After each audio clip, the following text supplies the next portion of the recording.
everybody. Welcome, welcome.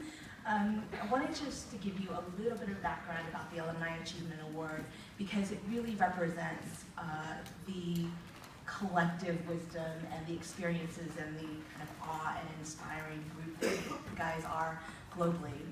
All the committee members that were on both committees came from as far as India and Sudan and as close as Arizona and Toronto, just to give you a sense of those who were on the committee.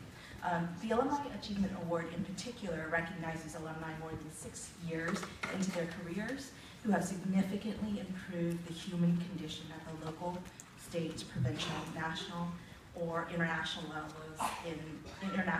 in any sector, including public, private, or nonprofit. Nominees' achievements demonstrate an innovative, scalable, sustainable approach to solving a public problem.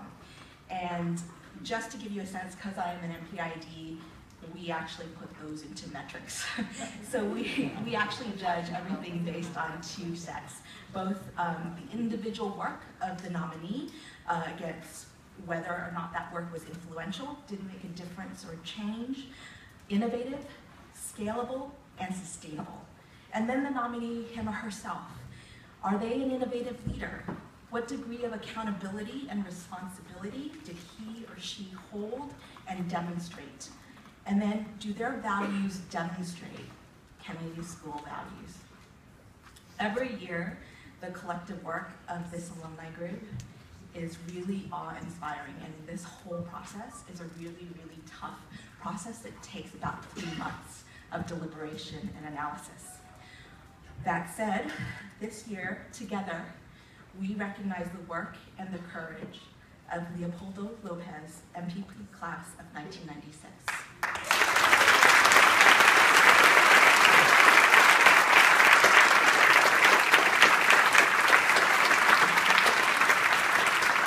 So to give you all a taste of the excerpts of the multiple nominations that came in for Leopoldo, I just wanted to give you a little bit of his story. Shortly after obtaining an MPP from the Kennedy School, he was elected mayor of Chacao, a municipality of Caracas, at the age of 29. He was re-elected in 2004 and finished his second term with a 92% approval rating. Under his leadership, services such as policing, public health, and education experienced dramatic improvements. His leadership drew worldwide notice, earning him the honor of being named the 3rd best world mayor among other accolades. Lopez was instrumental in also creating the Voluntad Popular movement, which became a political party in 2011 with Lopez as its national coordinator. Voluntad Popular, excuse my pronunciation, People's Will, soared in popularity. Through the party, Lopez worked to improve conditions across the country and to build small community teams called redes populares, or popular networks, to empower the poor in Venezuela. These networks provide leadership and organizational skills and have implemented programs to support entrepreneurial mothers, the elderly, and ex-convicts. They've created a variety of programs to keep youth out of violence. After finishing his term as mayor in 2008, Lopez was favored to become mayor of Caracas, but the government unconstitutionally banned him from running for any elected position. The case was brought before the Inter-American Human Rights Court, which ruled in favor of Lopez. Since February 2014, students have led marches in protest of the government's failure to tackle high inflation, crime, shortages of basic goods, corruption, and intimidation of the media and opposition. Lopez took a leading role, demanding an open discussion about a constitutional way to deliver the changes that the population demanded. In response, the Venezuelan government detained hundreds of students and arrested Lopez, who made the decision to turn himself into the Venezuelan authorities. Without a trial, Lopez has been held in Ramo Verde military prison for 4 months. At this time, he remains imprisoned. He is the first person to receive the Alumni Achievement Award in absentia. During his last hearing, he said, "We are living in a dark time when criminals are rewarded and they want to imprison the Venezuelans who want peaceful, democratic change. I ask you not to give up. For his support of good governance and transparency in Venezuela, we honor Leopoldo Lopez today. I'd like to invite Lillian Torrenta, his wife, to accept this award on his behalf.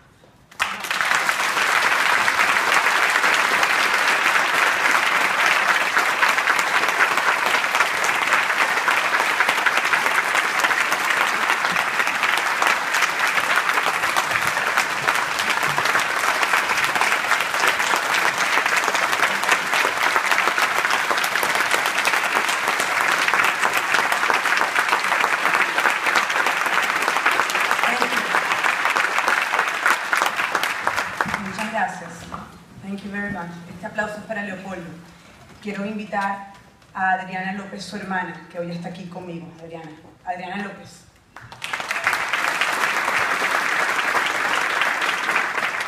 Good morning, everybody. My name is Adriana Lopez, and I am Leopoldo's younger sister.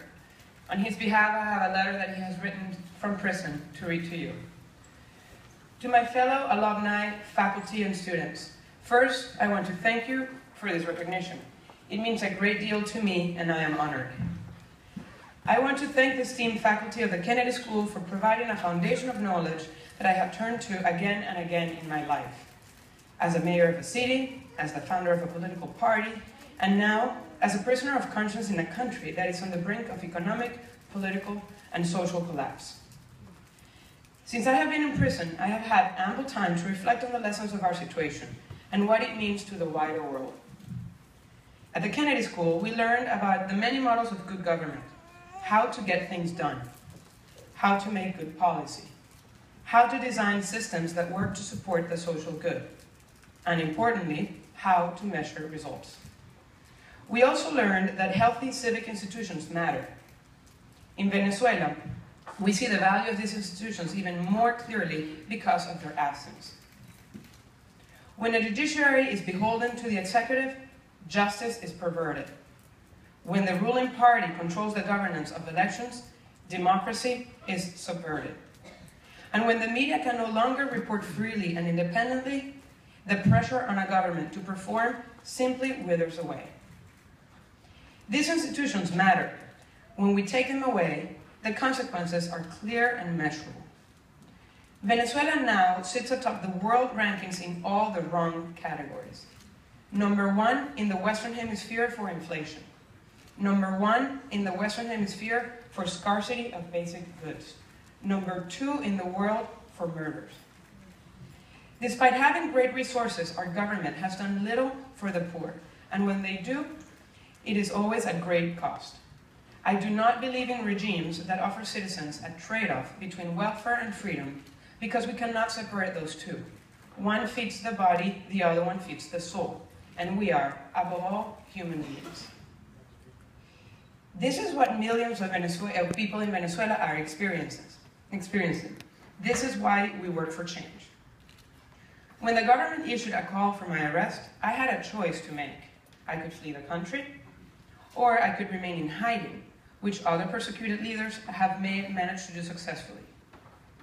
As I thought through these options, I returned to the values that brought me to the Kennedy School. I remembered the passion I felt, the excitement of making a difference for my country. The lessons that were instilled in me here allowed me to make a choice that the ruling party probably never expected. To face my accusers peacefully and publicly.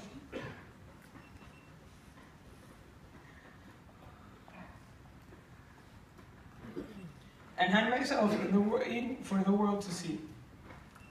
Even though my weeks in prison have now stretched into months and possibly far longer, the choice is worth if it wakes up the Venezuelan people and the world for the injustice that is taking place. I am in jail for having denounced the Venezuelan state and its main bosses as corrupt, inefficient, repressive, and anti-democratic.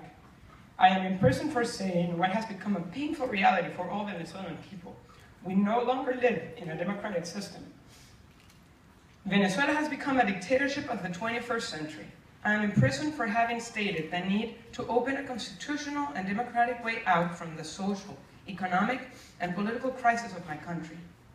As my prosecutors clearly state in their accusation, I must be jailed because of my words, my thoughts, my proposal for change.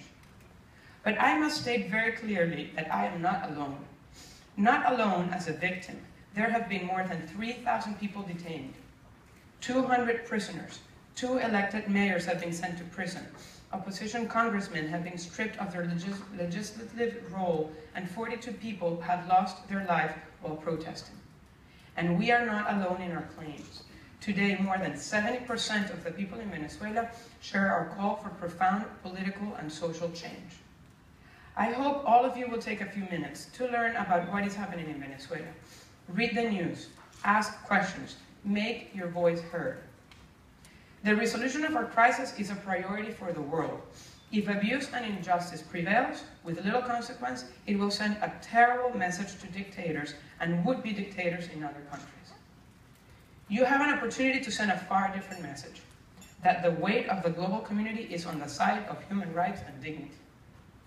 I want to thank all of you at the Kennedy School for teaching me what it means to make a difference, and for your role in developing the future leaders of the world.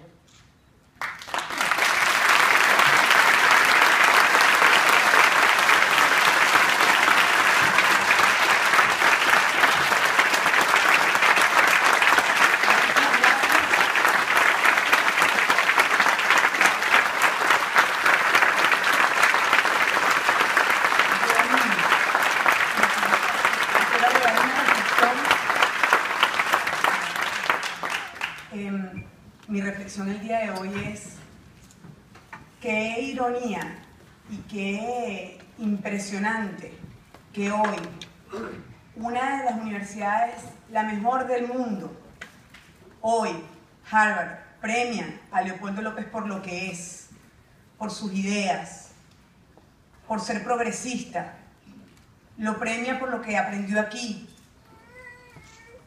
Y hoy en Venezuela Leopoldo López está preso por ser un progresista, por soñar con un país mejor. Lilian wants to share with you that it's such an irony that today one of the best universities in the world, Harvard, which taught Leopoldo so many of the values and things that make him a progressive leader that fights for freedom, that today he cannot be here because the Venezuelan government is chastising him and punishing him exactly for being a progressive, open-minded leader.